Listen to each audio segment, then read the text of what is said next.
Saudações, camaradas! Aqui é a Marcília Brito. Eu sou fundadora e editora da Ruptura Editorial e estamos começando mais um episódio do Entre Linhas, o podcast da Ruptura Editorial, em parceria com o canal Farol Brasil, o antigo canal do Jones Manuel. Hoje eu gostaria de agradecer, primeiramente, a nossa convidada, Letícia Chagas, que está aqui. Oi, Marcília, tudo bem? Tudo bom? A gente vai ter uma conversa, vai bater um papo sobre a justiça, sobre o nosso sistema de justiça, né? Letícia Chagas é advogada, mestranda em crítica marxista dos direitos sociais pela Faculdade de Direito da USP e também é coordenadora do Superação Coletiva, isso? Militante do MEIS, Movimento Esquerda Socialista, que é uma corrente dentro do PSOL. E ela também faz parte do mandato coletivo das pretas, né? Isso. E é isso, é uma militante que atua em diversas causas e a gente tem a honra de tê-la aqui como convidada hoje para bater um papo bem legal, para desmistificar um pouco essa ideia da teoria do direito, né, da teoria crítica, do que é direito marxista. Então, aí, você que se interessa, que é advogado, que está se formando, que está pensando em fazer direito, acho que é interessante prestar atenção nesse papo, porque a gente vai tentar simplificar, né, fazer uma ponte aí para algumas questões mais complexas. E aí, para isso, a gente escolheu um livro aqui, um livro guia, né, que é o Estado após a Revolução, que é um livro, é uma antologia do pensamento soviético sobre o Estado e o direito, organizado pelo Otávio Losada e pelo Daniel Buarque, tá? Esse é um livro da Ruptura, mas já deixo aqui para todo mundo saber que eu não editei esse livro, tá?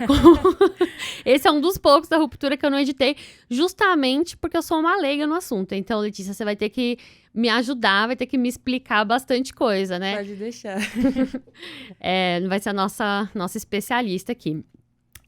E aí, antes de começar, né, queria falar para todo mundo seguir o Farol Brasil, curtir, compartilhar. Estão fazendo um trabalho super importante de divulgação, de portal, divulgação militante da esquerda radical. Então, todo mundo, né, é muito importante apoiar esse projeto. E também ir lá no Ruptura.editorial, no nosso Instagram, no nosso site, né, darem uma olhada no que a gente tem produzido. E também da Letícia. Letícia, qual que é o seu Instagram? Já coloca aqui pro pessoal te seguir. É @LeticiaChagasSP. Beleza. E, hoje nós tivemos o apoio hoje da Bendita Semente, tá? A Tayla Godoy, que é chefe de cozinha, ativista alimentar, e ela é fundadora do Bendita Semente, que é uma marca de serviço de alimentação com foco em comida de verdade, orgânica, livre de ultraprocessados. E eles apoiaram hoje a gente, um café delicioso, todo vegano. E aí, ela também é criadora de conteúdo, tá? Ela fala sobre questões políticas ligadas à alimentação. E o arroba dela é Bendita Semente, com M. Então, apoiem lá também, né? Eu tava falando isso, enquanto não tem uma revolução, então vamos fazer aqui o nosso apoio solidário, nossa economia solidária, consumir daquelas pessoas que estão junto com a gente na luta. Então, é super importante aí fortalecer esses camaradas. E aí, Letícia, podemos agora entrar. Vamos lá. Não vamos entrar ainda. Eu acho que é importante você falar de onde que você onde você nasceu, você é daqui de São Paulo, e como que você começou aí a sua trajetória militante, antes de qualquer coisa. Primeiro, agradecer o convite, Marcília. Estou muito feliz de estar aqui com vocês, nesse programa que é tão importante, num canal que tem feito um trabalho também muito importante para debater política na internet. Estou muito feliz de estar aqui com vocês. E debater um tema que é difícil, né? Debater o papel do direito é um tema muito importante, está sempre no dia a dia da militância, mas a gente faz isso pouco, né? Então, acho que é essencial. Eu tenho 25 anos agora, sou lá de Campinas, na verdade, não sou de São Paulo, minha família toda é de Campinas. Nasci lá, vivi lá a vida inteira. E eu venho para São Paulo quando eu entro na Faculdade de Direito da USP, né? Como membro aí da primeira turma de cotistas étnico-raciais da Faculdade de Direito da USP. Que ano? Foi 2018. Foram 190 anos depois da criação da universidade. Demorou né? um pouquinho, né? Demorou um tiquinho só. Mas... E eu sempre estudei em escola pública, enfim. E a minha irmã é da primeira geração da minha família a fazer graduação, né? Então, os meus pais não terminaram nem o ensino médio. E ela fez graduação e foi a pessoa que sempre me incentivou muito. Tanto a ter uma visão crítica sobre as coisas, mas também querer fazer universidade, estudar, enfim. Então, eu me lembro de muito pequena. A minha irmã é professora, né? Servidora pública. Eu ia com ela nas greves, assim, da Prefeitura Municipal de Campinas, li Paulo Freire muito cedo, enfim, fui me aproximando a partir daí. E eu fiz uma escola técnica em Campinas que tinha uma cultura estudantil muito forte. Tinha grêmio, tinha debate racial, ajudei a fundar um coletivo feminista. Eu estava no ensino médio durante as ocupações das escolas, né? Ah, 2015. 2015, eu entrei em 2015 no ensino médio, fiquei aí até 2017, e era um momento que estava tudo muito num fervor, né? Tinha acabado de acontecer junho de 2013, os estudantes estavam muito numa luta na minha ETEC, a gente estudava o dia inteiro, era integral. E não tinha merenda, a gente tinha que levar ou comprar. Então, a gente fez uma luta muito grande para ter merenda, fomos para as ruas algumas vezes contra a máfia da merenda, do queridíssimo Alckmin, né? E foi assim que eu meio que entrei nas lutas. E na universidade, eu acho que por ser da primeira turma de cotistas étnico-raciais, lutar foi muito mais do que uma escolha, né? Era uma necessidade. Então, a universidade tinha muitas dificuldades. A faculdade de Direito da USP é muito elitizada, um lugar muito grande, enfim, que... Tinha um peso ali por ser cotista? O que você acha? Tinha muito, muito. Porque era a primeira turma. Então... Eu e os meus amigos, a maioria dos meus amigos eram cotistas, porque a gente morava na moradia estudantil, né, da Faculdade de Direito da USP.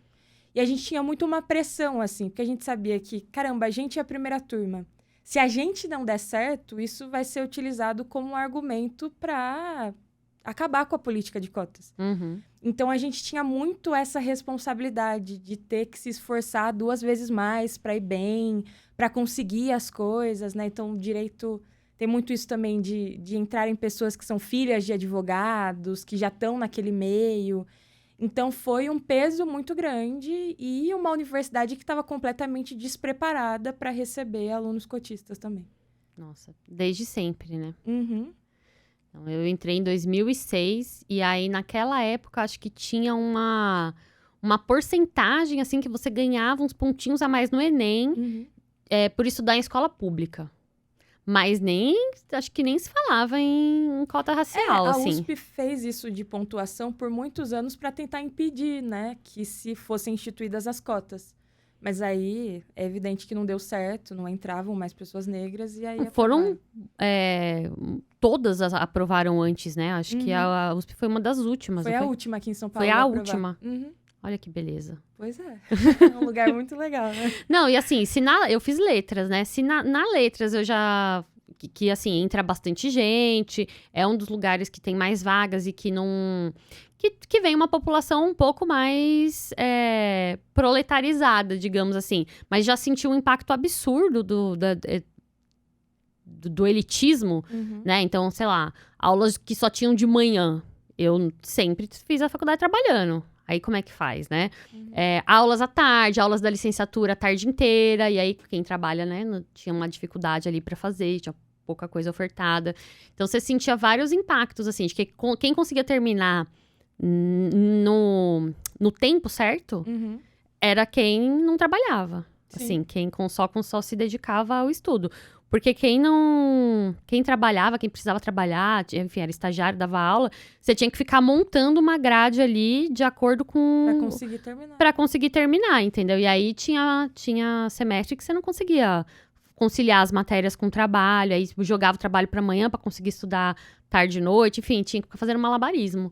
E aí a faculdade de Direito e de Medicina, e acho que as engenharias também, que eram integrais, imagina... Tipo, não, realidade. nem era pra gente, assim, não tinha nem ilusão de tentar fazer uma faculdade dessa. Mesmo artes, eu sempre fui apaixonada pelas artes, mas eu sabia que a faculdade lá de artes era período integral e eu falava, sem condições, porque que horas que eu vou trabalhar, né? Sim. Como que foi lá no direito? Era integral? Não é integral, aqui em São Paulo é meio período, eu estudava no noturno, mas isso não parecia para mim uma possibilidade também, né? Eu nem queria fazer direito, queria fazer história.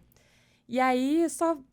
Tinha tudo aquela coisa na minha família também, né? Caramba, você vai fazer história, né? Vai ser professora. Aí eu falei, eu quero fazer história, mas vou prestar direito aqui para mostrar que eu também sou capaz de passar. Mas aí, caramba, era São Francisco, né? Largo São Francisco é a principal faculdade de Direito do Brasil. Eu não consegui muito, né? Eu quis também vir para cá. Mas uma coisa que eu percebi é isso. Tem muitas pessoas que entram na faculdade e era o grande sonho da vida delas estudarem na faculdade de Direito da USP, né? Desde muito pequenas conhecerem a faculdade. Foram criadas para isso. Sim, foram totalmente criadas para isso. Durante a minha graduação, tinha um diretor na faculdade que ele tinha acabado de ter um filho, né? Durante a pandemia. E aí eu nunca vou me esquecer, assim, porque a gente fazia reuniões com ele, né? Durante a pandemia, eu era do centro acadêmico. E aí teve um dia que ele mostrou o filho dele pra gente, né? Um bebê, pela câmera. Ele falou, esse aqui vai ser franciscano, né? E aí, isso é uma coisa tão sutil, mas é realmente uma criança que tá numa família da elite paulistana e que os pais já dizem que estudar na São Francisco é uma possibilidade, sabe? Nunca tive isso, eu nem conhecia muito bem a faculdade. E para mim foi um choque também, ver que as pessoas amavam aquele lugar, que é um lugar extremamente escravocrata. Tem uma arquitetura colonial, toda a sala de aula tem o nome de um ex-professor de lá, né? Olha, e a grande maioria são homens brancos, claro. Tiveram escravizados, né? Enfim. Então, era muito pesado para mim. Eu não me senti pertencente ao longo da graduação. E eu acho que isso também tem a ver com o meu interesse pela crítica marxista do direito, né? Porque quando eu entrei na faculdade, a maioria dos professores foram contra a política de cotas por muito tempo, né? Até porque se fossem favoráveis, teria sido aprovado antes. Mas quando a gente entrou na faculdade, todos eles comemoraram a política, todos eles falavam que era preciso mesmo democratizar a universidade, todos eles falavam que defendiam o Estado democrático de direito. Claro. E aí, a primeira coisa que eu me perguntei foi, como assim essas pessoas, né, que representam uma elite no nosso país, que são, em sua maioria, homens brancos, como assim eles dizem que defendem tanto a democracia, como eles dizem que são tão democráticos assim, sendo que, por tanto tempo, eles contribuíram e ainda contribuem, em alguma medida, para a desigualdade que nós vivemos, né? E eu acho que foi essa primeira pergunta que me levou à crítica do direito e, mais tarde, à crítica marxista. Ai, demais. Então, você já tem uma trajetória militante aí desde criancinha, né? O mundo não dá trégua pra gente. Não, se a gente quer transformar alguma coisa, precisa militar. E sendo uma mulher negra, uma mulher que vem da periferia de Campinas e que, muito pequena, fez parte de espaços muito excludentes, né? Uma ETEC, por exemplo, para você passar, você tem que passar por uma prova. Então, para sobreviver nesses espaços, é meio uma necessidade, né? Na faculdade, eu até tentei fugir da política, confesso. Queria muito estudar, ser pesquisadora. Mas eu morava na moradia estudantil da faculdade. Eu ia para a faculdade... a faculdade de Direito é um espaço luxuoso. Voltava para casa, era uma moradia completamente caindo aos pedaços. Não tem como você não ter o mínimo de criticidade e não lutar para mudar aquela realidade, né? Então, a militância para mim na faculdade veio a partir da necessidade mesmo de transformar a minha vida e a de outras pessoas como eu. E como que você foi, nesse processo todo, parar no mandato coletivo? Como que você virou codeputada? Eu, na faculdade, por conta dessa luta que nós fizemos para reformar a moradia estudantil, a gente decidiu que a gente queria disputar o centro acadêmico, né, da Faculdade de Direito da USP, que é o 11 de agosto. É um dos primeiros centros acadêmicos do Brasil. O Haddad já foi do 11 de agosto, enfim... Várias das piores figuras da política nacional já passaram por esse centro acadêmico. E na faculdade de Direito, nós temos uma moradia própria, né? Que não é a moradia para todo mundo da USP. E quem controla e financia essa moradia não é a USP, é o centro acadêmico, 11 de agosto, que é um centro acadêmico milionário, que tem um fundo de investimentos, enfim. Então, a gente pensou, caramba, por muitos anos, quem controlou o centro acadêmico... foram setores do petismo, né, que se diziam de esquerda, mas que nunca tiveram a menor preocupação em lutar por melhores condições de permanência para os estudantes de baixa renda. Então, a gente parou e pensou, olha, para além de lutar para liberar verba, a gente precisa, de fato, ocupar o centro acadêmico e ajudar a pensar políticas para a universidade.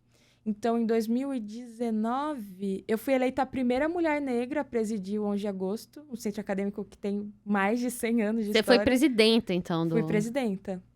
E aí, eu não estava organizada ainda politicamente em nenhuma organização, mas quando eu ganhei, por ser a primeira mulher negra, saíram várias matérias de jornal, sei lá, Folha de São Paulo queria me entrevistar. É praticamente, assim, já um caminho certo pra política, né? Virou Um pouco. Porque só que você quebrou essa trajetória aí só dos homens brancos presidindo Exato. o centro acadêmico. Que Exato. demais. E aí, as pessoas me perguntavam muitas coisas. Eu lembro de uma entrevista que me perguntaram, sei lá, minha opinião sobre o impeachment da Dilma. Aí eu dei a minha opinião, mas eu pensei, caramba, era uma criança, era uma criança, gente, pelo amor de Deus. Falei, caramba, preciso me organizar, preciso debater política com outras pessoas. E eu sempre fui muito crítica ao petismo. Então, o mês foi meio automático para mim. Entendi. E o mandato? O mandato, nos últimos anos da faculdade, eu já trabalhava com uma parlamentar do mês, que é a Luana Alves, né? Era o primeiro mandato dela, eu fui estagiária de Direito lá. E a gente teve uma discussão ali nas últimas eleições estaduais de que a gente queria construir um mandato de mulheres negras, né? Tinham muitas lideranças negras na nossa organização, mas, para além disso, a Assembleia Legislativa de São Paulo, na verdade, acho que todo o parlamento é muito hostil. Tanto à esquerda, como que a gente está vendo agora, com o que está rolando com o Glauber Braga, mas especialmente também com mulheres negras, né? E a gente pensou, caramba, é necessário também ter uma responsabilidade de dar uma retaguarda para essas mulheres. Então, a gente escolheu fazer uma campanha coletiva mesmo, tanto para ser mais fácil fazer a campanha, ser mais coletivo, poder trocar experiência, poder se fortalecer umas às outras, né? Então, foi uma escolha para mim também difícil, né? Porque no direito a gente tem muitas possibilidades de carreiras para ganhar bem mais dinheiro. Mas acho que fazer política é o que brilha aos meus olhos mesmo. Eu gosto muito de pensar política, de escrever, enfim. E estou feliz com a escolha. Ai, que bom.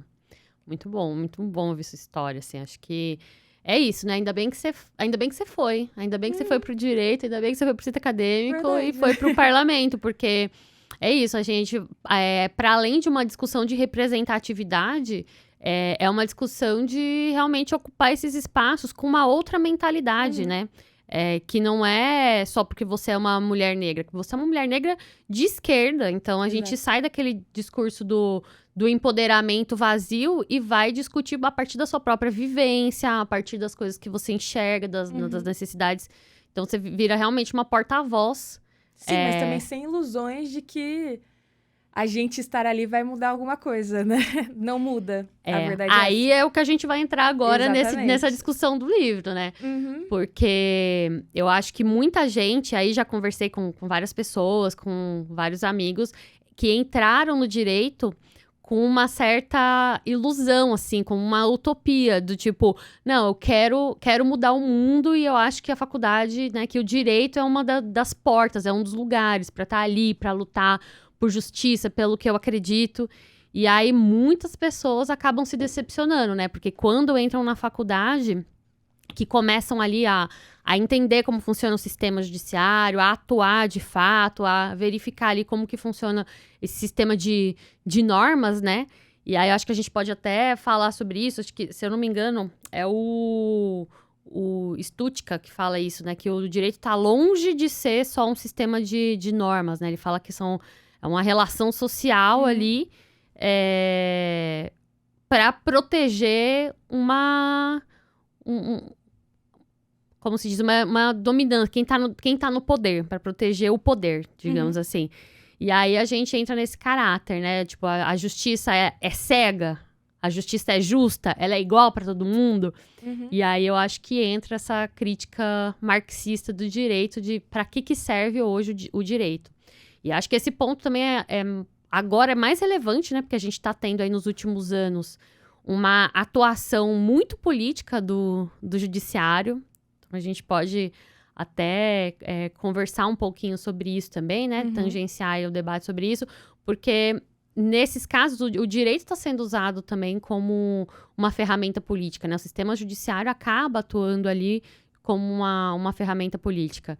E aí queria que você comentasse um pouco pra gente sobre essas ilusões aí do... Eu entrei na faculdade por isso também, né? Na dúvida ali entre história e direito, que eu pensei, não, o direito vai me dar mais ferramentas para transformar o mundo, né? Mas eu acho que é muito automático quase, né? Pessoas negras, pessoas de baixa renda, quando entram no direito, perceberem desde muito cedo que o direito tem muitas limitações, né? Então, você falou, por exemplo, da estrutura do Poder Judiciário hoje. A maioria dos juízes são homens brancos, de famílias de elite. A gente tem hoje falta de políticas públicas para pessoas negras, políticas que garantam uma maior igualdade no nosso país. Eu acho que, em alguma medida, todos esses setores fazem algum tipo de crítica ao direito. As mulheres também, né, por ser muito masculino, tanto a advocacia quanto a magistratura, né, então juízes. O direito é um ambiente muito masculino, né, muito, extremamente. E isso traz também uma série de impactos sobre essas pessoas, esses outros corpos, esses outros rostos que ocupam esse espaço. Mas aí acho que entra a grande diferença da crítica marxista do direito, né? Eu também comecei criticando o direito a partir desse conteúdo, né? A partir disso, por exemplo, eu lembro que a minha primeira iniciação científica na faculdade foi estudar democracia. E eu queria entender como construir uma democracia mais democrática, né? Porque, é óbvio, nós sabemos que a democracia não é democrática para todo mundo. E aí eu ficava pensando, que políticas que a gente pode instituir para a democracia ser mais democrática? Sei lá, orçamento participativo, pensar políticas públicas para isso.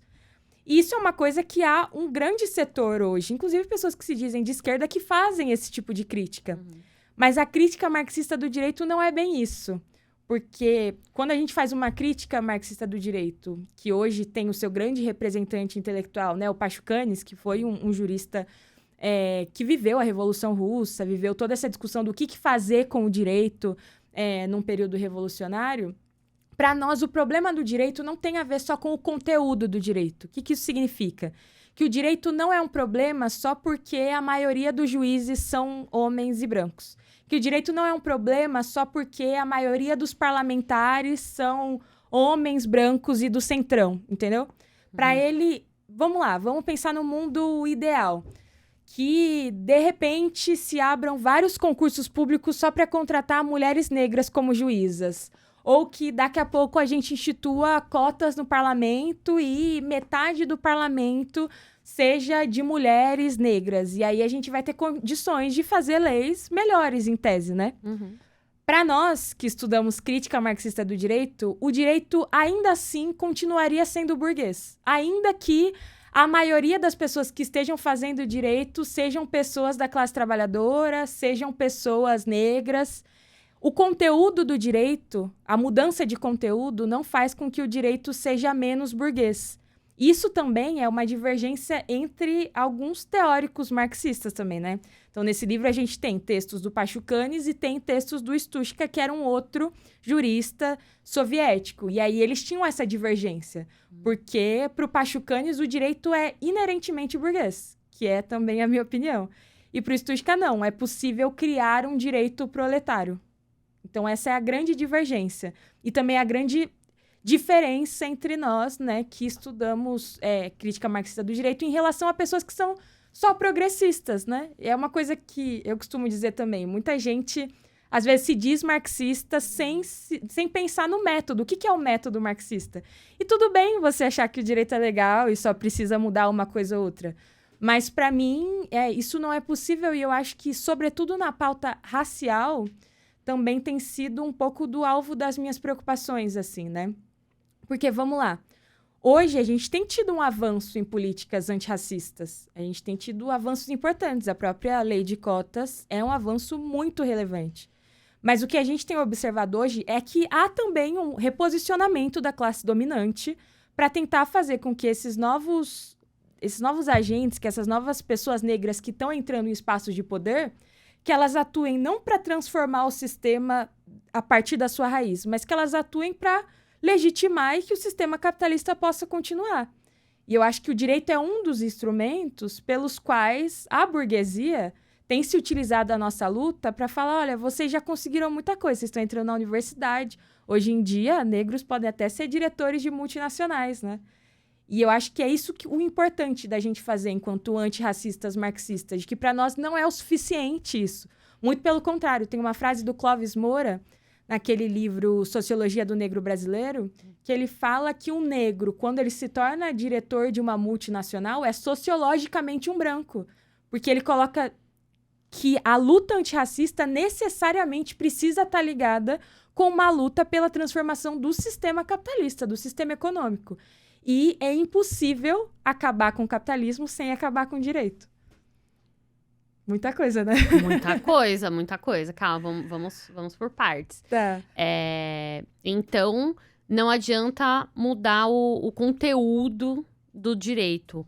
Qual seria, então, a solução, digamos assim? Porque o pouco que eu conheço ali do debate, né, que foi feito pelo Lenin, principalmente ali no Estádio e a Revolução, ele vai dizer que o direito, ele não inclusive o Lenin é formado em direito, né? A gente já tinha falado isso aqui, mas eu vou voltando, né? Parece vários revolucionários aí partiram do direito também.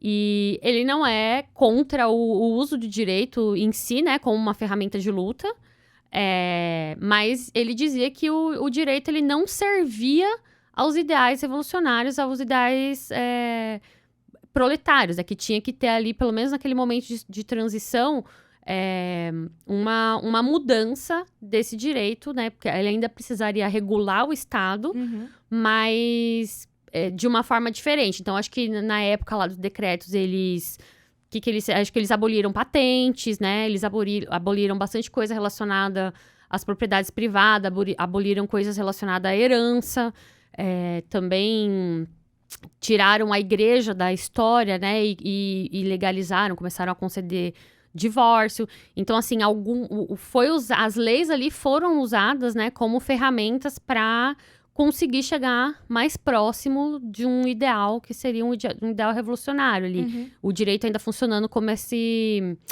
regulador, né, entre o Estado e a sociedade civil. Mais uma coisa que ele falava era de subornar o direito à sociedade civil. Então, no caso, subornar o Estado à sociedade civil. E não ao contrário, né? De hoje, como a gente tem a sociedade civil subornada ao Estado e ao direito. E aí, levando aí a cabo Pachucanes, para onde que isso iria? Na ideia de uma supressão do direito junto com a supressão do Estado? Não é automático, né? Uhum. Mas aí eu acho que a gente precisa colocar algumas coisas aí na mesa. Primeiro, a gente, quando fala em direito, a gente pensa que qualquer tipo de regra é direito, né? Então, na própria faculdade de Direito, na minha faculdade, a gente tinha aula de direito romano. Não tinha capitalismo quando a gente estava estudando direito romano. Era um outro momento histórico. Mas a gente tende a achar que o direito sempre existiu e que quando o direito não existiu, era um estado de natureza, né? A ideia hobbesiana ali. E a partir daí, a gente faz um contrato social, né? Para a gente ter uma sociedade organizadinha, com direito. Mas o que o Pachucanes faz? Ele estuda o direito como um fenômeno que é inerentemente capitalista. O que significa isso? Ele está analisando, na verdade, o que ele chama de forma jurídica, ou seja, ele quer entender o direito como uma forma social no capitalismo. Porque o direito, como ele existe hoje, ele nunca existiu antes. Por exemplo, não tem como a gente falar de direito romano. Eu tenho um professor que sempre fala isso da faculdade, né? Que não tem como você falar de direito romano, porque quando a gente estava falando de direito em Roma, eram pouquíssimas pessoas que eram consideradas cidadãs. Você não tinha uma generalização da ideia de liberdade. Você não tinha uma generalização de que todo mundo era sujeito de direito. Porque a gente tinha uma sociedade que tinha escravidão. Só hoje, no sistema capitalista, a gente tem um direito em que todo mundo é livre. E todo mundo é teoricamente igual. Quando a gente nasce, a primeira coisa que acontece com a gente? Nossos pais têm que ir lá e fazer a nossa certidão de nascimento, que diz que a partir daquele momento a gente é sujeito de direito, a gente querendo ou não.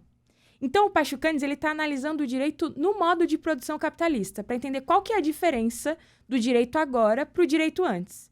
Então, vamos lá.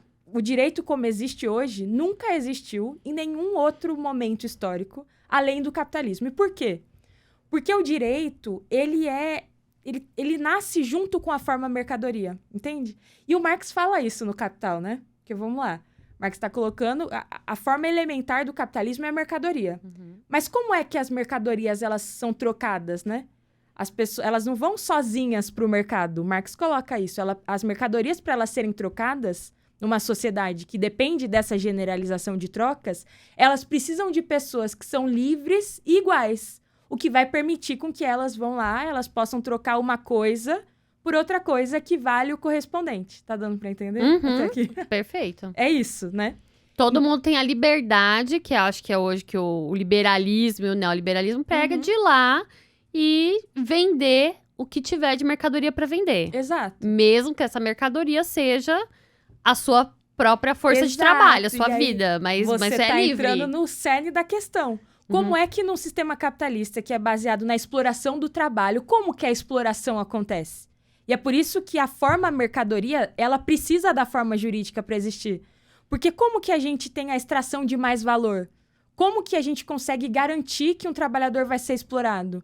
Porque o trabalhador, em tese, é considerado uma pessoa absolutamente igual à burguesia, e ele vai lá, ele faz um contrato de trabalho em que ele diz que ele está trocando o tempo dele, a força de trabalho dele, por um salário que, teoricamente, é equivalente ao tempo de trabalho dele. Mas a gente sabe que não é equivalente, porque se fosse equivalente, não teria valor. A única coisa que gera valor é o trabalho.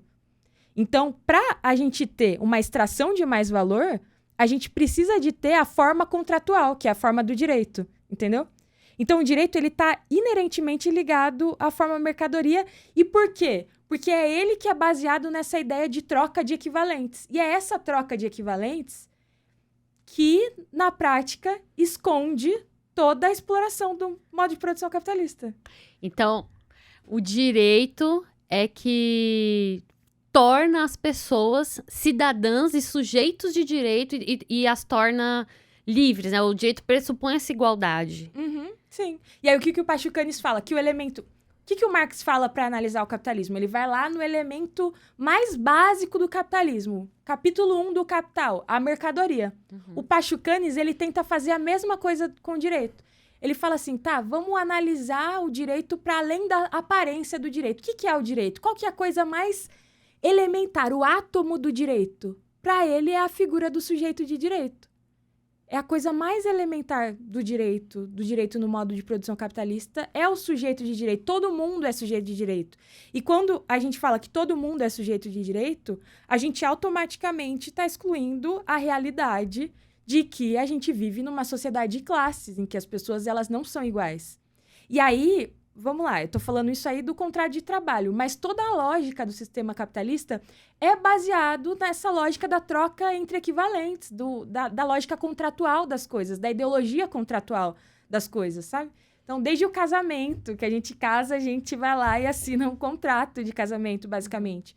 Tudo é com base nessa lógica. A gente sempre tem essa expectativa com as coisas também, né? Inclusive de compra e venda, né? Quando você compra um imóvel, vende o imóvel, você tem todo ali o direito dando suporte para aquilo. Passar uma herança, é tudo baseado nesse contrato, né? Exatamente. E aí, eu acho que você podia entrar um pouco, tipo, e onde que tá um erro, né? Eu acho que é isso que a gente não... Eu acho que é isso que tem que ser falado, né? Do tipo, tá, se todo mundo é igual, como que todo mundo é igual num sistema que é alicerçado nas desigualdades sociais? E aí, em que isso se expressa no direito, né? Desse ponto de vista da desigualdade mesmo. Porque no papel, tudo funciona, é tudo lindo, né? Mas na realidade, em si, a gente sabe que o direito ele não funciona para todo mundo da mesma maneira, né? Começa por aí que você precisa ter dinheiro ali para contratar um advogado, né? Um bom advogado. Aí você tem grandes escritórios de advocacia que advogam para essas empresas gigantes. E aí é praticamente impossível você conseguir exercer o seu direito, mover uma ação, etc, etc. E aí eu acho que que essa igualdade, ela já para aí, né? E aí também tem o fato que o negócio antes disso, elementar, que é conhecer os seus direitos, né? Até recentemente, esse ano, a gente ainda tá vendo casos de trabalhadores em situação de escravidão contemporânea. Sim. Então, tipo, como que a gente aplica esse direito de uma maneira igualitária se tem gente que não tem acesso aos seus direitos, né? Que tá sendo privada ali da sua liberdade. Sim. Aí já é uma crítica mais de conteúdo mesmo, né? Da falta de... O fato das pessoas elas não terem acesso à justiça e tal. Eu acho que seria possível, mesmo dentro do capitalismo, a gente ter mais acesso à justiça para as pessoas. Acho que isso é possível. A gente poderia, sei lá, abrir mais defensorias públicas, colocar... formar advogados populares. Dentro do capitalismo, isso é possível de se fazer, né? A grande questão eu acho que a grande pergunta aqui tudo bem, dentro do capitalismo sim, a gente pode fazer políticas públicas para o direito ser um pouco mais democratizado, mas ele vai continuar sendo burguês. E aí, como que a gente tem essa compreensão? E aí tem alguns outros autores que são mais contemporâneos que ajudam a gente a entender isso. Tem um autor que chama Edelman, ele é um francês, que ele estuda isso, né? Ele foi discípulo do Althusser e estudava ideologia jurídica. E aí, o que ele faz? Para ele, a forma mais fácil da gente entender como o direito é burguês, independente do conteúdo, é a gente pegar as decisões mais progressistas do direito. Tipo, o que você olha e você pensa, nossa, isso que um juiz fez, que um advogado fez, é muito bom. Aí ele pega, geralmente, essas coisas...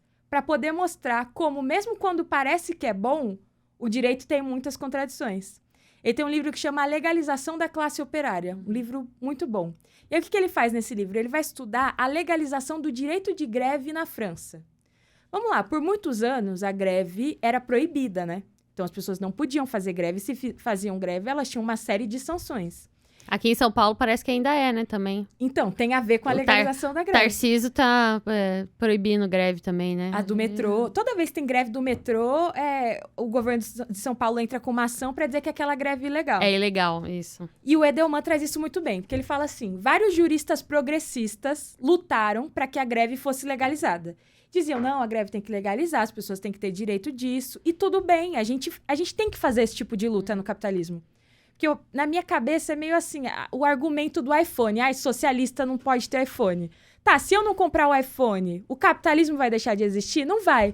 Se eu deixar de usar o direito, o capitalismo vai deixar de existir? Não vai. Mas é importante que a gente, enquanto militantes socialistas, a gente tenha compreensão de que o direito é uma linguagem da burguesia e que quando a gente se utiliza dele, mesmo de maneira tática, isso também traz consequências que são consequências benéficas para a classe dominante hoje.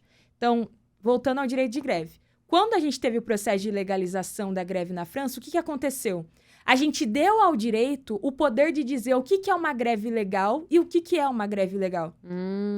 Porque o direito é a linguagem da burguesia. Não é assim, a burguesia não vai liberar a greve em todos os sentidos possíveis. Claro que não, ela não é burra. Não dá. Você deu o poder deles de julgarem se aquela greve, que é o que acontece hoje quando acontecem as greves do metrô aqui em São Paulo. Exatamente. Você deu ao Estado o poder de julgar se aquela greve é ou não uma greve legal. Sim. Sendo que, assim, se há uma greve, ela é sempre legítima. Porque se as pessoas estão reivindicando alguma coisa que não tá boa, seja melhores condições de trabalho, melhores salários. Então, assim, pra gente do movimento, uma greve, ela sempre vai ser legítima. Exato, mas aí você fala, mas e daí? O que tem que a burguesia vai poder dizer o que é uma greve legítima ou não? O que tem é que para a burguesia, a única greve que vai ser legalizada é aquela que para ela não coloca o sistema em xeque. Então, o que é considerado uma greve legal hoje? É uma greve que ela está em torno das condições do contrato de trabalho. Então, vamos lá, se você é um professor, você está fazendo uma greve para garantir melhores condições do seu trabalho, você está querendo uma greve para aumentar o seu salário, você, em tese, pode fazer uma greve. A gente sabe que, às vezes, mesmo assim, eles reclamam, né? Mas, em tese, e metem um cacete, né? Não é só reclamar, né? Eles reclamam e reprimem ferozmente, né? A polícia de São Paulo tá aí para mostrar isso. Exatamente. Mas, em tese, isso é uma greve legal. Porque você está lutando pelas coisas que estão no seu contrato de trabalho. Agora, o que é... A greve ilegal é considerado o quê? A greve que é política. A greve que não necessariamente tem a ver com a tratativa ali do contrato entre o trabalhador e o empregador. Então, vamos lá, greve do metrô. Greve do metrô não necessariamente, ela sempre acontece por melhores condições salariais. É contra a privatização, por exemplo. Exato. Isso é um argumento muitas vezes utilizado contra esse tipo de greve, porque se diz, não, eles não estão lutando por melhores condições de trabalho, é uma greve política, politizada. Então, você não pode ter essa greve aqui por causa disso. Então, você dá ao direito esse poder. E a linguagem mesmo. E às vezes isso pode até parecer um pouco pessimista, né? Mas eu acho que não se trata de simplesmente falar nenhuma organização revolucionária não se utilize mais do direito. Não é esse o ponto. A gente vive no capitalismo, entendeu? E como um instrumento do capitalismo, nós também somos... Inclusive, a gente não tem nem muita escolha. A gente levanta cedo para trabalhar, isso também tem a ver com ideologia jurídica, a ideia do contrato que se eu estou recebendo, eu preciso levantar, ir lá e trabalhar. Então, a gente não consegue fugir do direito, mas é importante ter compreensão para as nossas lutas de que as nossas lutas precisam ser maiores do que isso, entendeu? De que se a gente faz luta só para garantir cotas raciais, se a nossa luta é só para o Lula colocar uma mulher negra no STF, sabe? Essas lutas não vão nos ajudar a sair do domínio do opressor. Não vão nos ajudar a sair do domínio da burguesia. E com isso eu tô falando, não vamos lutar por isso? Não, claro que a gente tem que lutar por isso. Mas é importante ter essa clareza, porque eu acho que hoje há, inclusive, alguns juristas que são progressistas, mas que acabam, de algum modo, contribuindo para que as pessoas tenham uma ideia de que elas lutarem só no âmbito do direito vai ser o suficiente para mudar as nossas vidas. E não vai. Inclusive porque se a gente lutar só no âmbito do direito, essa é a linguagem da burguesia, do opressor. Vira e mexe, eles vão ser vitoriosos sobre a gente, né? Até porque é isso. Tem mais poder, tem mais... Agora a gente tá vivendo, inclusive, esse período da cassação, né? A gente acabou de ver a cassação do mandato do Glauber. Uhum. E é isso, né? Se utilizando ali das próprias ferramentas do sistema. E aí a burguesia sai vitoriosa nesses pontos, porque é a linguagem deles. Lembrou, inclusive, aquela frase da Audre Lorde, sabe? Que as ferramentas do amo não destroem a casa grande, alguma coisa assim. Sim. Uhum. Então, assim, o direito é uma ferramenta do amo, né? Exato. A gente tem que utilizar ele de maneira tática, quando for possível e quando for necessário, mas sem essa ilusão de que ele que vai... Sim. Resolver os nossos problemas. Exato. E é óbvio que eu quero que tenham ministros negros no STF. É óbvio que eu quero que tenham mais advogados negros. E luto para que isso aconteça, inclusive. Mas é isso. O quão problemático é hoje a gente está formando uma série de pessoas, inclusive que entram na universidade pela política de cotas, a gente olha para elas e diz para elas que o máximo de horizonte possível que elas podem ter é se tornarem grandes advogadas, ou diretoras de multinacionais, ou ministros do STF. A gente tem perdido, inclusive enquanto esquerda, o horizonte revolucionário, sabe? O que virou, por exemplo, hoje o termo racismo estrutural? As pessoas confundem racismo estrutural com racismo institucional. Elas acham que para acabar com o racismo estrutural é só você botar mais negros no parlamento e negros no STF. E não é. Pensar a estrutura é pensar em derrubar o sistema. E eu acho que é isso que a crítica marxista do direito também me ajuda muito, a ter esse horizonte, né? Porque o que acontece isso que acontece com o direito, de a gente achar que o direito sempre existiu, isso é muito problemático, porque significa que se ele sempre existiu, ele nunca vai poder deixar de existir. E a mesma coisa acontece com o capitalismo. A gente discute pouco. Quando é que começou o capitalismo no Brasil, entendeu? É bastante recente, se a gente for parar para pensar. Uhum. E se é tão recente assim, a gente precisa ter como horizonte também que é possível acabar com isso, sabe? Então, eu acho que a crítica marxista do direito me ajuda nisso, a ter um horizonte revolucionário possível, sabe? Uma coisa interessante desse livro é que tem vários autores, são 22 textos ao todo. Tem texto do Stuttgart, tem texto do Patiucanes, tem um texto, inclusive, do Lenin. E vários outros autores que eu não conheço particularmente, mas eles estão fazendo um debate, que eu acho que é um debate muito rico, ali naquele momento, no fervo da Revolução, na constituição desse Estado operário, tentando fazer um debate teórico de para onde caminha o direito, o que a gente faz com isso, né? E aí a ideia era justamente essa, porque eu acho que o estágio final, né, que qualquer revolucionário marxista e socialista, comunista acredita, é numa supressão do Estado. Exato.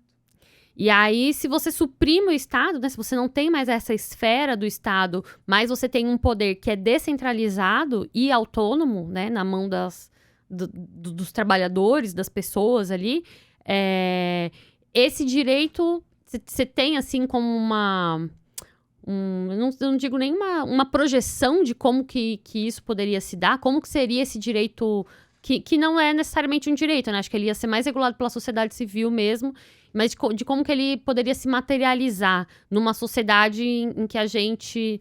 Aqui já estamos entrando na parte de sonhar, né? Mas querer transformar o mundo, acho que faz parte disso, de tentar imaginar também outras maneiras de existir, de coexistir. Você consegue dizer pra gente o que você acha qual seria o caminho desse Estado sem direito e desse direito sendo um direito civil? Que eu nem sei se vai chamar mais direito ainda. Uhum.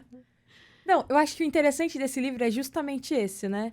Eu acho que ele sai um pouco da questão teórica e vai justamente para os debates que estavam acontecendo num momento revolucionário, né? O que a gente faz com isso daqui, né? Mas eu sempre tenho problemas em fazer esse exercício da futurologia. Não sei como a gente faria na prática, mas há algumas pistas. Por exemplo, quando o Pachucanes ele coloca que tem que acabar o direito, ele não está dizendo que tem que acabar as regras sociais. Toda sociedade tem algum tipo de regra, entendeu? Qualquer tipo de sociedade tem algum tipo de regra. Isso não necessariamente é direito. Porque, como eu disse, o direito está intrinsecamente ligado à forma mercadoria. E aí, por exemplo, a gente tem períodos de transição, né? A gente não vai, num dia, todo mundo para Paulista e no outro dia vai ter sido instaurado o comunismo no Brasil, né?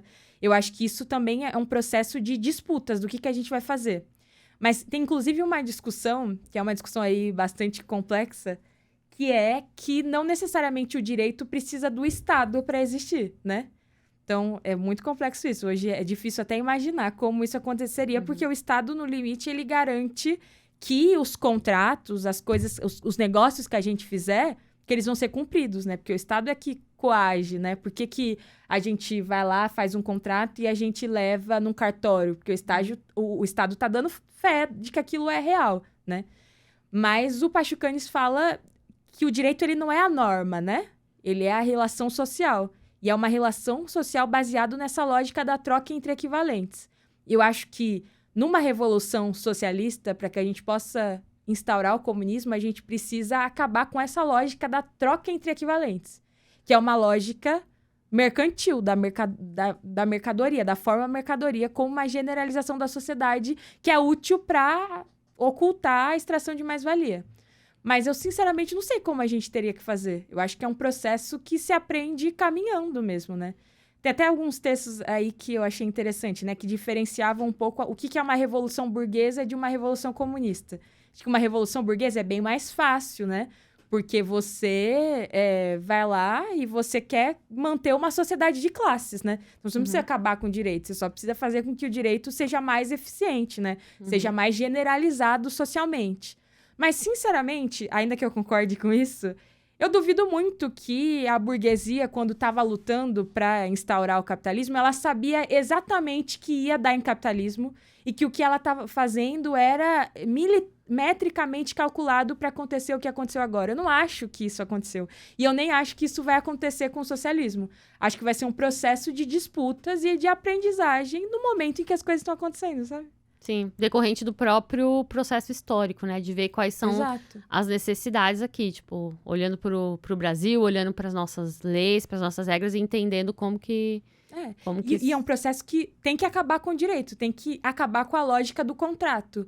Mas não vai ser um processo que vai acontecer sem regras. As regras precisam existir, mas regras que sejam sobre uma outra lógica, sem essa lógica de...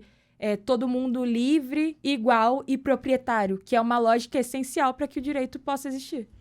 Eu acho que assim, dando um passo atrás aí, se tem alguém um pouco mais leigo nessa discussão do Estado, né, acho que era importante a gente entender que pro marxista, né, acho que tanto para Marx, mas principalmente para Lenin, entende o Estado como o detentor do aparato repressor.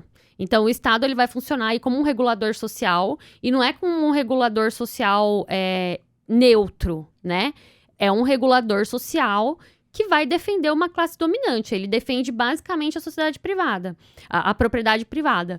E aí, o Estado, como esse defensor da propriedade privada, vai criar uma série de mecanismos, inclusive um aparato repressor, que são as forças militares, forças armadas, e aí entra tudo que a gente tem de aparato repressor, para fazer com que se cumpra o que é entendido como natural, que é o exercício do domínio sobre a sua propriedade privada.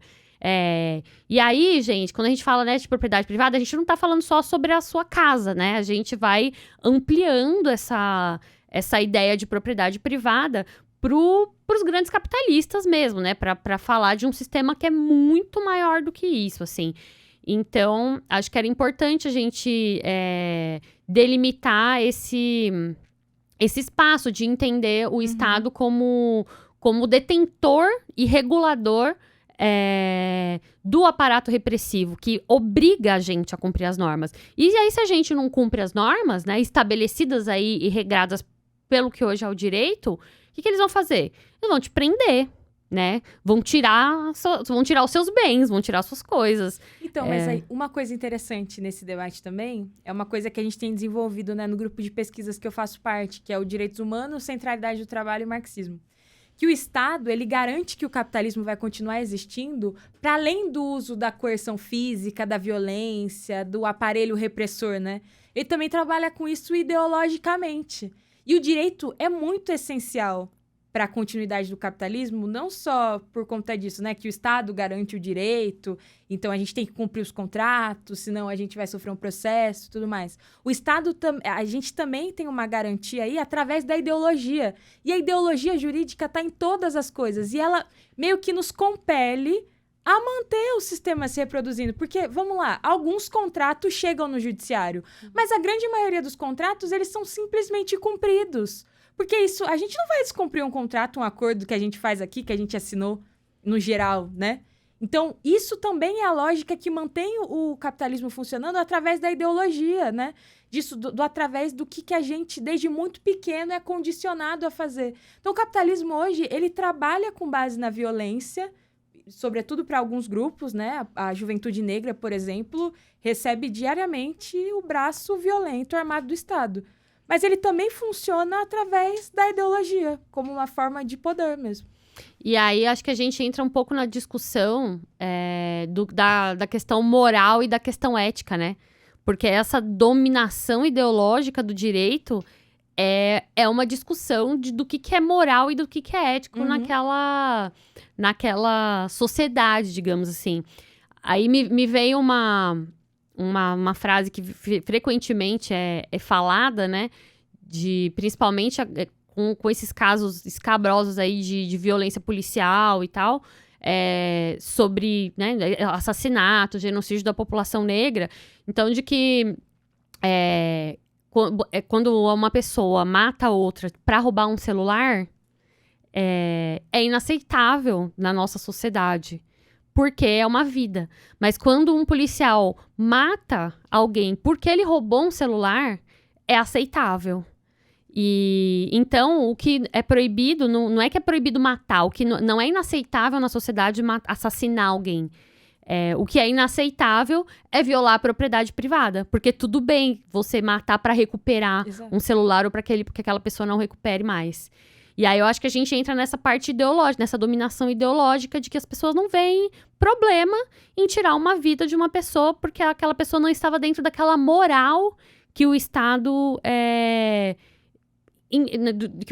que a ideologia dominante imbuiu dentro da cabeça das pessoas, né? Exato. E aí a gente vai citando um monte de exemplos aí, de tipo, da pessoa que rouba dentro do supermercado para alimentar a sua família. Mas aí é diferente daquela pessoa que roubou um tênis, por exemplo, porque só queria o tênis. Acaba entrando muito na questão moral do objeto. Então, roubar para sustentar a sua família é menos pior do que roubar um tênis. É porque são situações diferentes. E aí, então, o problema não é roubar, né? O problema é para que você está roubando. Então, como que se constrói essas coisas que são moralmente e eticamente aceitas numa sociedade? Você tem uma dívida para a classe trabalhadora, né? A classe trabalhadora tem basicamente um nome. Se o seu nome tá sujo, e hoje a gente tem não sei quantos milhões, acho que 40 milhões de pessoas endividadas, né? 70% das famílias endividadas. Isso para a classe trabalhadora é uma coisa de tirar o sono, né? Porque a moral da gente, a gente que cresceu com essa moral da classe trabalhadora, você não fica em paz se você tá devendo, né? O seu nome limpo é a única coisa que você tem. Meu pai, inclusive, é uma das pessoas que não deixava nem a gente ter cartão de crédito, fazia o maior terror. Ele mesmo não tinha cartão de crédito. Porque ele tem um pavor da ideia de ficar devendo. Uhum. Sendo que se a gente vai pra burguesia... Eles devem muito. Essa galera deve pra Deus e o mundo. Sim. Pega empréstimo, não paga, pega financiamento de governo, não paga, decreta falência, abre outra empresa, não paga os trabalhadores, não paga as dívidas com o Estado. E não tem ninguém perdendo sono por causa disso. E pior, não tem ninguém sendo preso por causa disso, né? Não tem ninguém perdendo bem por causa disso. Porque eles têm outros mecanismos, alienam bem, contratam um advogado, dão um jeito. Então, assim, essa é uma ideologia moral que ela recai sobre uma classe muito específica, né? Foi interessante você falou isso, porque a gente tem toda uma linha de pesquisa hoje na Faculdade de Direito da USP sobre o marxismo a partir da crítica ao direito, né? E a gente tem algumas pesquisas que falam da forma ética, né? Que analisam a ética também como algo próprio do capitalismo, né? E mostram justamente isso que você estava falando. Tem, inclusive, uma pesquisa de um pesquisador de lá, chama Pablo Biondi, que ele fez todo um trabalho sobre isso, elaborando o que é a forma ética, por que ela é capitalista, por que ela é necessária ao capitalismo. Vai existir forma ética pós-revolução? Não vai? Então, tem muito dessas discussões. E eu acho que o que nos ensina também, essa discussão que a gente está tendo aqui, é isso. Se a gente é marxista, a gente precisa buscar a essência das coisas, né? Porque a aparência das coisas da moral é essa, né? A gente olha a moral e fala, tá, é a moral sempre existiu, como que vai ser? E o que a gente faz quando a gente está usando o método materialista histórico-dialético é buscar a essência das coisas, né? Tem uma frase do Marx que é fenomenal, que ele diz que se a aparência e a essência das coisas fossem a mesma coisa, não precisaria existir ciência, né? E eu acho que isso é a coisa mais importante do marxismo, buscar a essência das coisas, buscar para além da aparência das coisas. Tá bom, o direito a gente acha que é um problema, que é muito branco. Tá, isso é o que eu tô vendo, a aparência do direito é essa aqui. Mas vamos analisar, qual que é o átomo do direito? Da onde que o direito surge? O que é necessário para o direito? Vamos lá buscar a essência, reconstruir o que é o direito, para aí a gente entender qual que é o papel dele nesse sistema aqui. Eu acho que isso é o mais genial do método marxista, né? E também o que torna ele tão difícil, né? Porque a gente está numa sociedade em que a gente aprende a ciência a partir de métodos e coisas que não são revolucionárias. Então, tem até o primeiro texto do Lenin, ele fala, né? É uma conferência, ele começa dizendo aí, olha, eu vou falar umas coisas aqui para vocês, mas talvez vocês não vão entender. Então, releiam essa conferência, vejam várias vezes, leiam Marx várias vezes, até entender. Porque, de fato, é uma outra linguagem.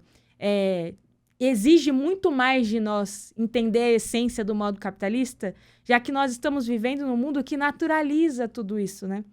Então, o marxismo é a principal ferramenta para a gente entender realmente qual que é a essência das coisas. Uau! Cara, não, acho que é muito importante a gente chegar, assim, a gente acaba entrando numa discussão que é uma discussão mais difícil, né, uma discussão mais teórica. Eu acho que a galera do direito que vai conseguir se aprofundar bem nisso, mas para as pessoas que são totalmente leigas agora, para as pessoas que não são do direito, então a pessoa que está aqui assistindo, está tentando acompanhar a discussão, tá parando ali em alguns conceitos, mas se a gente fosse traduzir isso para uma pessoa que é leiga, como que a gente diz para essa pessoa que, olha, o direito, ele é burguês, ele vai servir uma classe dominante, ele tá aí para proteger a propriedade privada, ele não vai não vai ser a nossa ferramenta revolucionária. Então, acho que como que você traduziria isso, assim, para as Eu pessoas? não chegaria nas pessoas e falaria o direito é burguês, tem que acabar tudo. Eu lembro que a primeira vez que eu ouvi numa sala de aula de um professor marxista que o direito tinha que acabar, falei, meu Deus, esse professor tá completamente louco, completamente louco. Como que o direito vai acabar uma sociedade sem direito? Levou muito tempo para que eu entendesse que uma sociedade sem direito não significa uma sociedade sem regras, que o direito, a gente está analisando o direito como uma forma do capitalismo, enfim. Mas eu acho que a maioria das pessoas sabe isso lá no fundinho, sabe? Porque eu acho que a maioria da classe trabalhadora não confia no direito. E eu acho que o que a gente tem que chegar para as pessoas e dizer é, você pode até se utilizar do direito, mas o que vai mudar a sua vida não é o direito. O que vai mudar a sua vida é a luta social, e as pessoas sabem disso. Eu lembro que eu, muito pequenininha, a minha mãe era aquela pessoa que, sei lá, eu gostava de alguém famoso, ou eu gostava de algum político quando eu virei mais velha. Minha mãe sempre virava pra mim e falava assim, Letícia, você não pode confiar nessas pessoas, elas não estão nem aí pra você. Se você quer mudar de vida, você tem que ir lá e você tem que fazer o seu, sabe? Tudo bem que o fazer o seu, às vezes, também é uma ideia meio individualista, mas eu acho que contém em si uma coisa que é fundamental, de que a classe trabalhadora sabe que o juiz não vai dar nada pra ela. A classe trabalhadora sabe que o político eleito, seja ele comunista ou não, ele não vai mudar a vida dela. Porque não vai mesmo. A única coisa que vai mudar a vida das pessoas é a luta social. E o que a crítica marxista do direito é útil, não só para quem é advogado, mas para todos os revolucionários, é nos mostrar que a gente precisa fazer luta social para além dos instrumentos que a burguesia nos dá para fazer. Porque a burguesia nos dá esses instrumentos para garantir que, ao fim e ao cabo, o modo de produção capitalista continue. Tudo o que a burguesia quer é que o movimento antirracista, por exemplo, se paute simplesmente na luta por melhores políticas públicas. É tudo isso que eles querem. Porque enquanto a gente estiver lutando só para ter melhores políticas públicas, a gente vai estar lutando na arena de batalha deles. O que incomoda a burguesia é ver a classe trabalhadora indo para a rua, dizendo que ela quer repensar o Estado. Vamos lá, a pessoa que ela vira e fala, um político ganha muito, 40 mil reais, um juiz ganha muito, 40 mil reais, ao fim e ao cabo, eu também acho que, de alguma medida, ela está questionando a própria existência do parlamento. Por quê? Que são pessoas especiais, que são eleitas e ganham mais do que grande parte da população. Então, as pessoas, elas têm um pouco isso, né? A nossa tarefa enquanto vanguarda revolucionária é ajudar as pessoas a irem além, né? É refletir também sobre a essência dessas críticas que as pessoas já têm. Mas eu acho que as pessoas sabem disso. Novamente, né? Eu pesquiso crítica marxista do direito a partir da temática racial. Então, isso é algo que aparece muito para mim. Mas boa parte da população negra não confia que o judiciário vai... Por exemplo, a gente tem crime de racismo. Quem que sofre racismo hoje vai usar o judiciário para mudar alguma coisa? O judiciário impede um jovem negro de ser morto na periferia? Não impede. Vai impedir o STF ter uma decisão dizendo que a polícia não pode entrar na favela? Vai impedir algum jovem negro de ser morto? É uma decisão importante? É. A gente vai usar essa decisão? Vai, mas não impede. E a classe trabalhadora sabe que não impede. E sabe também pelos motivos que você disse, né? Que é muito custoso. O mundo do direito é um mundo muito elitizado. Todo mundo sabe o que é um advogado que tem chances de ganhar um processo e o que não é. As grandes empresas, elas contratam os melhores advogados. A gente, réis mortais, a gente não tem muita chance, né? E são não só os melhores advogados porque se formaram nos melhores lugares, mas porque são advogados que fazem lobby, advogados que têm contato com juízes, com ministros do STF. É assim que a burguesia trabalha. Então, as pessoas sabem que o direito... As pessoas trabalhadoras sabem que o direito não é para elas. O que a gente precisa é ajudar a radicalizar isso e ser movimentos de esquerda que incentivem as pessoas a ir para as ruas. Infelizmente, hoje a gente tem uma esquerda hegemônica e tá aí a principal crítica que eu tenho ao petismo. Não sei se é a principal, que são muitas, né? Mas uma das críticas é que o petismo hoje atua para domesticar a classe trabalhadora. O petismo hoje vê as pessoas indo contra as grandes empresas de aplicativo, iFood, Uber. O que o petismo faz? Não, vamos lá, eu vou regulamentar aqui vocês, fiquem calmos. Vamos aí fazer um projeto de lei. junto com as empresas, para a gente achar uma mediação. É isso que eles fazem. Eles tentam domesticar a classe trabalhadora para que elas atuem sempre nos moldes do direito. Nosso papel como revolucionários é não. Vamos regulamentar a profissão? Vamos regulamentar a profissão, é importante. Mas, para fazer isso tem que fazer luta. A gente não tem que aceitar a miséria do possível, da mediação. Porque essa própria ideia da mediação, de conseguir encontrar nas nossas lutas sociais um meio termo que seja bom tanto para o trabalhador quanto para a burguesia, também é uma ideia muito jurídica, né? De você... É o acordo, né? É muito contratual. Cada um cede um pouquinho, cada um cede na mesma medida. E não existe isso, é luta de classes. E a nossa função é mostrar isso para as pessoas. E quando cede um pouquinho na mesma medida, normalmente quem está sendo beneficiado é a burguesia, né? É a empresa. Porque é isso, para os trabalhadores sempre sobra o mínimo. Exato. E aí eu acho que também entra um pouco, né, na pauta da escala 6x1. Que tá rolando agora, né? Tá rolando, enfim, desde o início do ano, mas que continua na discussão. Que é isso, né? A gente já tá rebaixando a pauta antes mesmo de lutar pela pauta. Eu acho que é uma coisa que... não, mas 5x2 tá ótimo. Não, peraí. Se a gente tá falando já numa escala de trabalho de 4x3 ou de uma redução de jornada drástica aí... Por que a gente já tá falando de 5x2, né? A gente nem tentou colocar essa discussão. E aí entra nessa coisa da tecnologia, né? De achar que a tecnologia ia vir para que o ser humano tivesse mais tempo livre. Então, assim, a gente tem tecnologia, tem automatização, e isso iria servir para facilitar o nosso trabalho. Então, um trabalho que precisaria ali ter 10, 12 horas de trabalho por dia... Com a facilidade da inteligência artificial, a gente conseguiria trabalhar 3, 4, 5 horas por dia no máximo. E não é isso que está sendo colocado, né? A inteligência artificial está servindo ali só para aumentar os lucros, para realmente diminuir ali os empregos dos trabalhadores e os trabalhadores que continuam empregados serem mais explorados com essa ameaça de que se você não quer, a gente vai...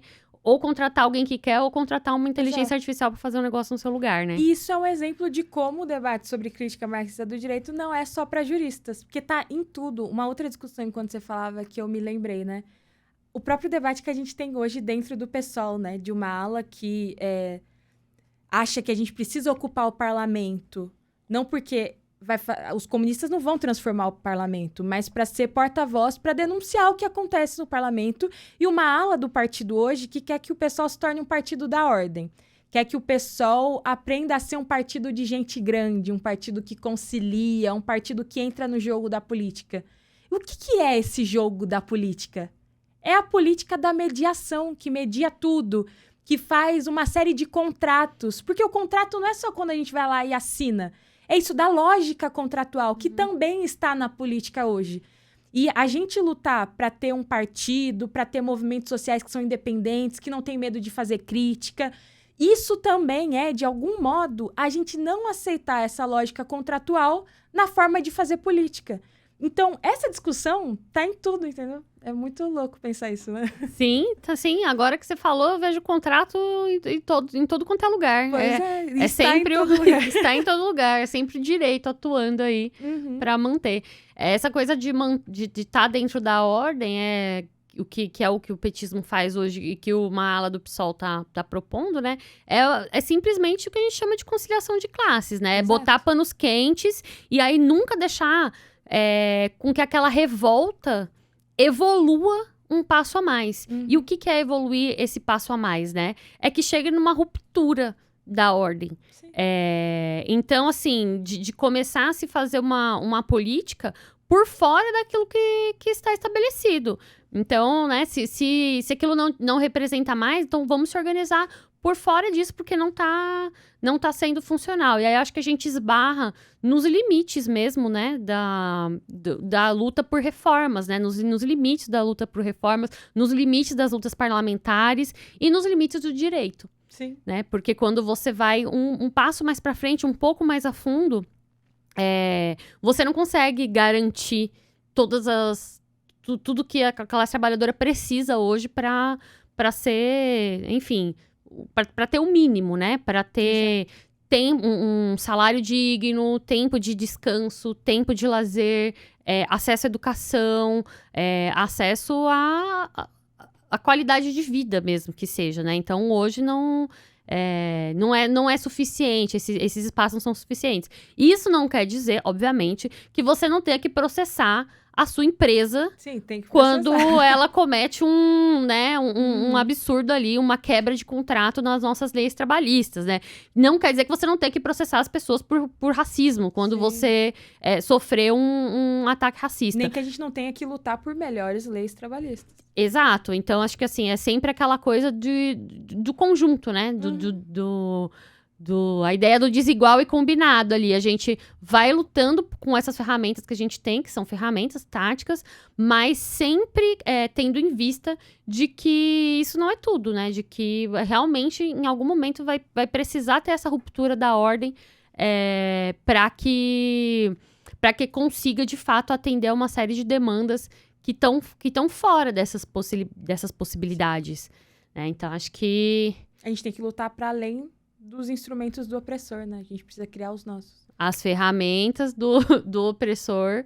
eu não lembro se essa citação é exatamente essa, Eu já cara. vi essa citação também, mas escrita de uma outra forma. De uma outra forma, então eu não sou boa com lembrar, mas eu sei que o cerne é esse. Então, a gente tem que construir as nossas próprias ferramentas, né? E que sejam ferramentas revolucionárias.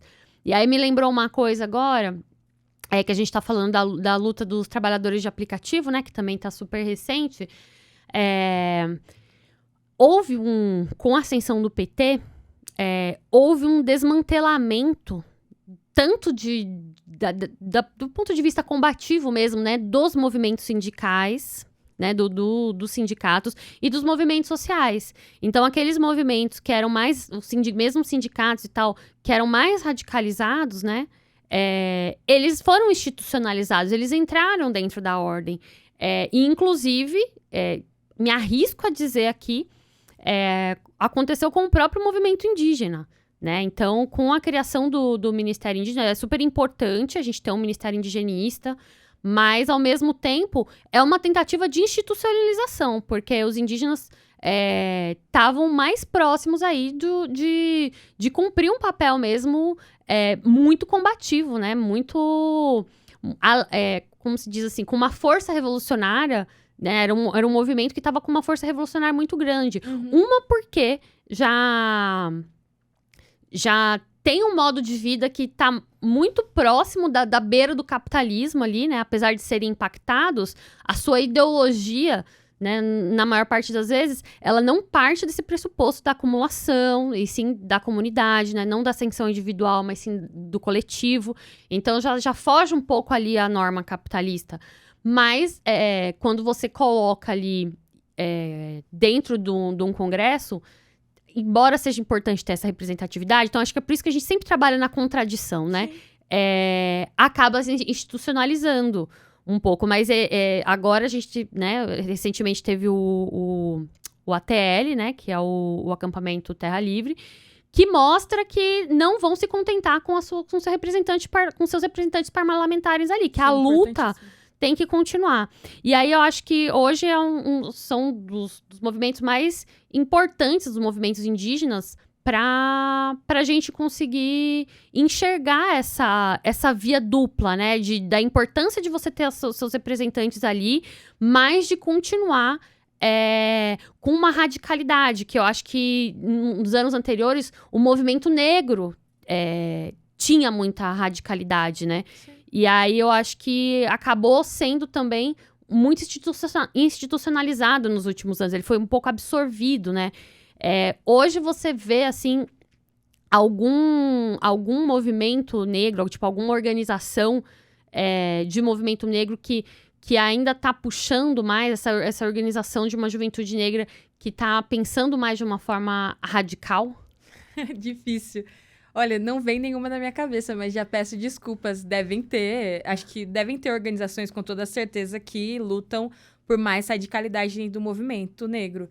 Eu acho que não são as principais, as que têm mais visibilidade hoje não são. Mas é uma coisa que a gente tem tentado fazer, inclusive, nessa organização que estava na minha biografia, que é o Superação Coletiva, que é um coletivo que nós temos criado com jovens que vieram de periferias de São Paulo, para tentar debater justamente a partir dessa dialética, né? Que é a superação no sentido de mudar de vida, transformar a nossa vida, mas que ela precisa ser coletiva. Que é isso? Todo jovem de periferia, eu também, a gente entra na universidade...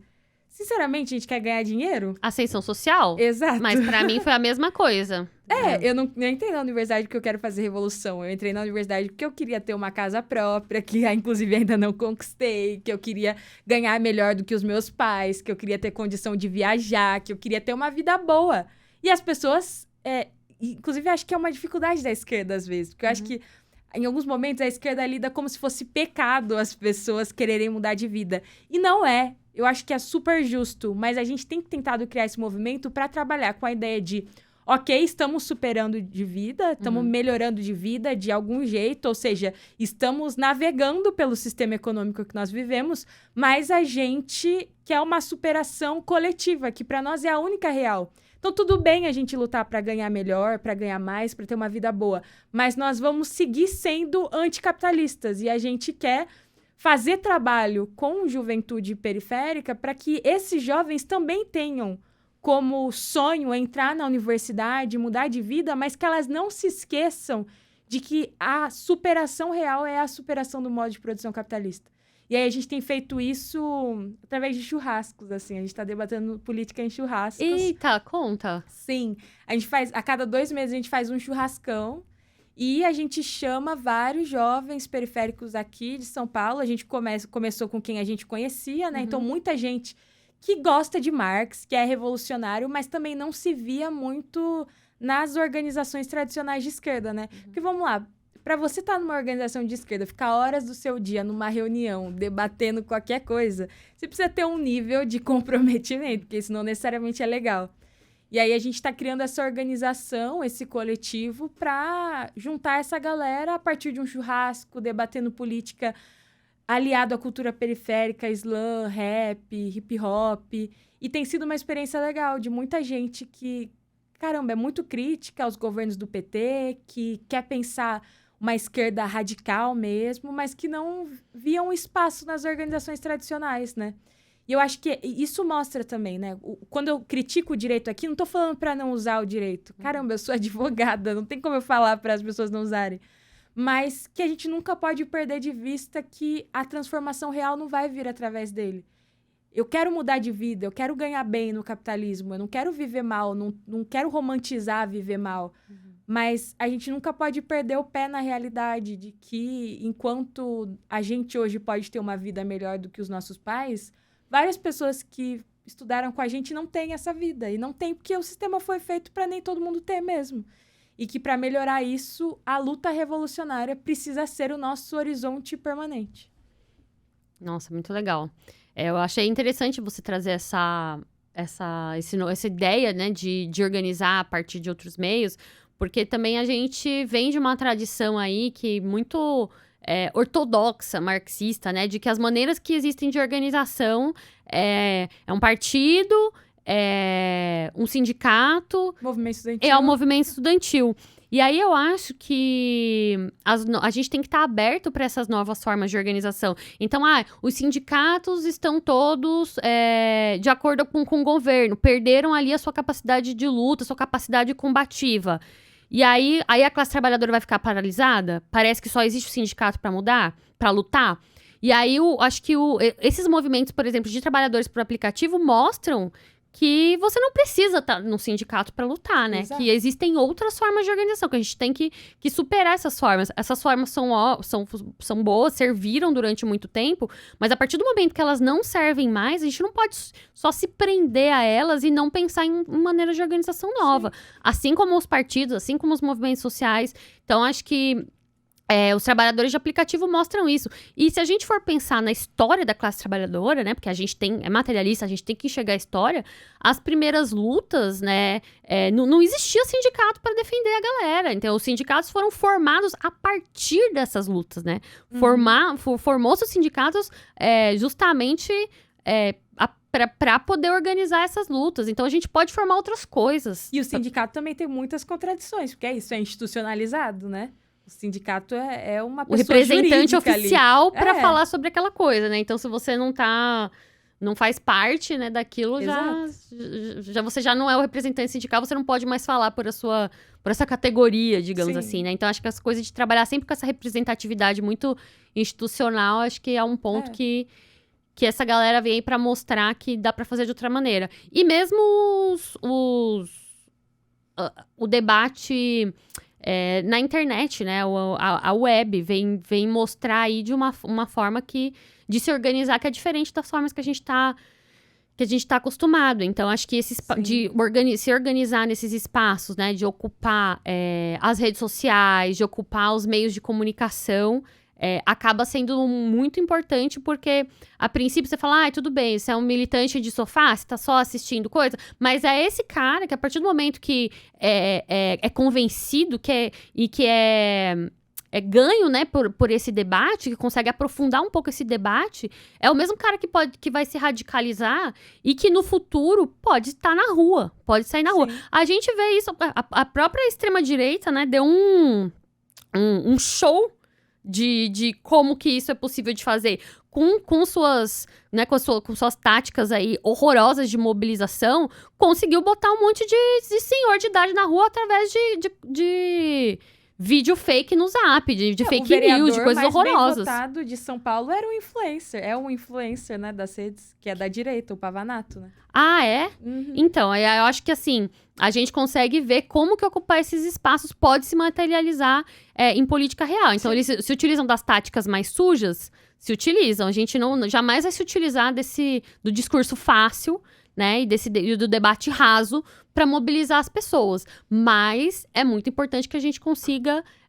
ocupar esses espaços, porque hoje a pessoa que está assistindo um vídeo, que está assistindo, por exemplo, esse videocast, pode ser a pessoa que vai amanhã se mobilizar para ir de fato, ir para uma rua, participar de uma ocupação, participar de um movimento, fazer uma greve, conversar na sua fábrica, no seu local de estudo, e o que quer que seja, para pensar esse mundo diferente, né? Para lutar por mudanças e para lutar por um mundo melhor, assim. E também tem contradições as redes, mas é isso.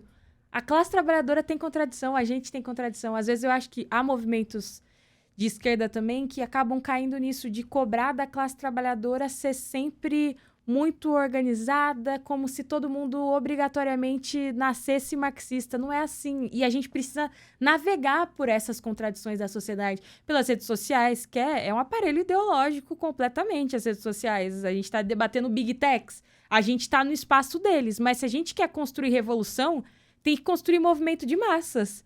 Não é a vanguarda que faz revolução. E para a gente poder fazer revolução, tem que conseguir, de fato, estar no parlamento, estar nas redes sociais, tem que estar onde a classe trabalhadora está, por mais que isso tenha contradições. E a gente tem que trabalhar para, enfim, ir além das aparências, para contribuir aí para as pessoas irem sempre além. Mas a gente também tem muito a aprender, né, com essas contradições. Eu acho que é importantíssimo a gente disputar as redes sociais. É um trabalho que tenho feito, que sei que é muito difícil também. A gente bate de frente com um conteúdo que está cada vez menos politizador, que é cada vez mais simples, né? É muito difícil transitar. Eu acho que também é a grande dificuldade da esquerda, às vezes, né? Dancinha, 15 segundos. Sim. E o próprio marxismo, né? Eu tinha muito... Eu ainda tenho, em alguma medida, mesmo que eu estude marxismo, eu sempre tive muito medo de falar de marxismo nas redes sociais. Porque mesmo entre nós, marxistas, às vezes há uma cobrança muito dura ali, né?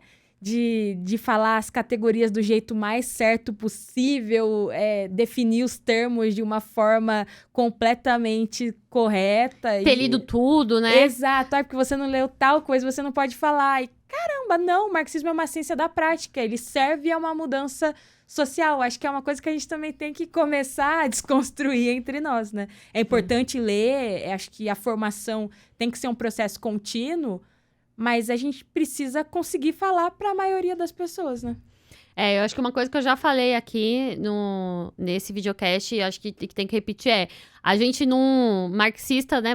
Para você se considerar comunista, você precisa estudar muito, você precisa ler. Aí eu falo, não, para você se considerar comunista, basta você ser contra o sistema que tá aí, entender, ser contra as opressões, ser contra o que estão fazendo, né, com a catástrofe climática, ser a favor da vida acima dos lucros, né, não defender bilionário. Isso daí já deixa você muito mais próximo de um comunista do que de um defensor capitalista. Mas por que a gente estuda, né? E por que a gente faz esse trabalho com a formação política, seja através de debates, seja através dos livros, quando você, né, quer se aprofundar mais nisso?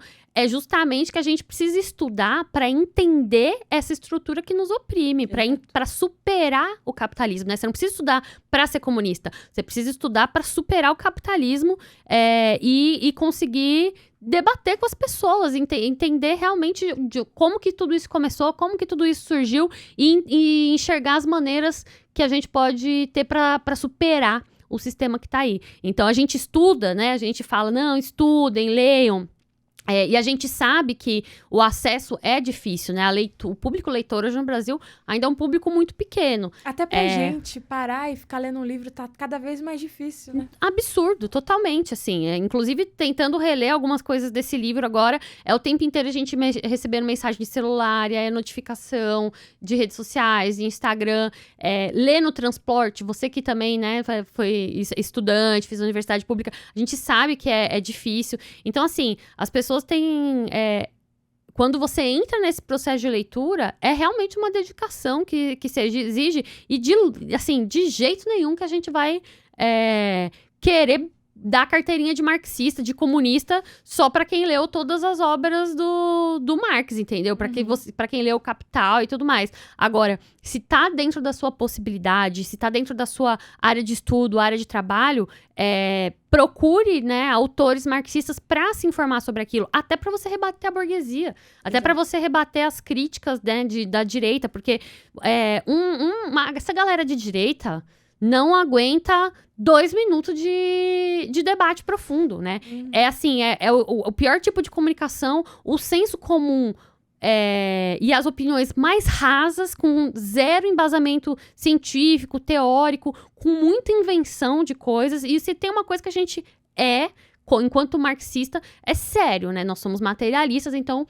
Volto a dizer aqui, a gente gosta de uma pesquisa, de um dado científico, de uma retrospectiva histórica para entender os fenômenos. Então, assim, a gente tem que ter muito rigor nas coisas que a gente fala, até porque a ideologia dominante é a ideologia burguesa. Então, se esses caras vivem falando fake news, vivem falando um monte de absurdo e fazendo merda. Se a gente comete um deslize pequeno, a nossa carteirinha já é tirada, né? Fala, não, olha só aquele absurdo que essa pessoa tá falando.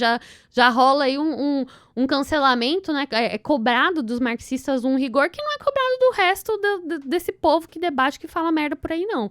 Então, eu acho que é isso. Assim, dentro de cada uma das possibilidades, a gente vai tentando se formar para ficar cada vez mais informado e conseguir debater melhor, né? E destruir. E desculpa, né? Esses debates que estão rolando aí. Eu sei que tá tendo um monte de podcast aí com a galera. A gente tava até falando disso hoje, né? A gente começou a ter um monte de podcast aí com a galera de direita e direita e esquerda. E nazismo é de direita ou de esquerda. Aí, assim, eu fico muito feliz que tenha gente que tenha disposição para fazer esse tipo de debate, porque, assim, é num nível tão absurdo de desinformação, de cinismo, né? Porque uma pessoa que chega num espaço para dizer, para debater se nazismo é de direita ou de esquerda e vai defender que o nazismo é de esquerda, é de um cinismo, de uma falta de honestidade intelectual, de uma distorção histórica. É quase assim, quase um comportamento esquizofrênico, sabe? E aí, fico muito feliz que tenham pessoas que tenham ali a serenidade, a capacidade de conseguir olhar para uma criatura, para um sujeito desses e debater como se estivesse debatendo com uma pessoa séria. Como se não estivesse debatendo com um completo imbecil que não merece o mínimo de atenção da gente, entendeu? Sim, então, às vezes são pessoas que nem acreditam também no que estão falando. Eu tenho essa sensação. Sim. Que é tudo muito performático, né? Acho que a direita, ela busca sempre isso de lacrar mesmo, de falar as coisas do recorte ali. Acho que muitas vezes é menos do debate para ajudar a avançar e mais do debate para recortar e colocar nas redes. Né? E assim, pra gerar engajamento e do debate pra confundir, né? Sim. Pra confundir as pessoas. Mas, e aí, não só esse, mas vários outros debates que ocorrem, acho que fica muito nessa coisa de... Se você pega qualquer um desses debates, em 2 minutos, se você coloca um marxista sério ali pra debater, todos aqueles argumentos são desconstruídos. E aí as pessoas passam pra um outro nível, né, de debate ali, que é da invenção de coisas e de fake news e distorção da realidade, que aí contra essas coisas não tem nem argumento. Porque como é que você vai argumentar contra uma pessoa que está distorcendo a realidade? Sim. Então, por isso que assim, ó, já deixa aqui pra falar claro pra todo mundo. Aqui não vai ter debate, tá? Nesse videocast não vai ter debate. Imagina, não tenho nem estrutura, não tenho decoro pra promover um debate. Até porque esse povo da direita, os liberais, já tem muito espaço. Então, deixa eles nesses outros aí, nesses outros videocasts aí. Mais liberais, mais isentões, que estão a fim de fazer esse rolê. Porque aqui... Você ia ter lado, né? Imagina, aqui não se cria. Então, eu não quero nem dar espaço pra esses babacas virem aqui. Aqui a gente vai sempre trazer gente marxista, sério, lutador, gente que tá construindo, tá do nosso lado da revolução. Esse povo já tem audiência demais nos outros lugares. Quero bem longe de mim. Tá certo. E aí, né, finalizando aqui, queria te agradecer demais. Acho que o nosso papo foi muito legal. Você, assim, é incrível, didática. Eu acho que tem, assim, para contribuir demais com a luta, com a Revolução Brasileira. Espero que você continue forte na sua caminhada. Obrigada, Marcília. Também fiquei muito feliz com o nosso papo. Acho que é sempre importante também para ajudar a colocar as coisas, organizar as ideias, né? Tá em espaços como esse. Agradecer pelo espaço. Acho que é muito difícil mesmo pessoas marxistas terem espaço em canais grandes, enfim, relevantes, como é o Farol Brasil. Então, é muito importante o trabalho que vocês estão fazendo aqui e é um trabalho militante, né? Que espero que vocês também tenham aí muita força para seguir, porque eu sei que também não é fácil.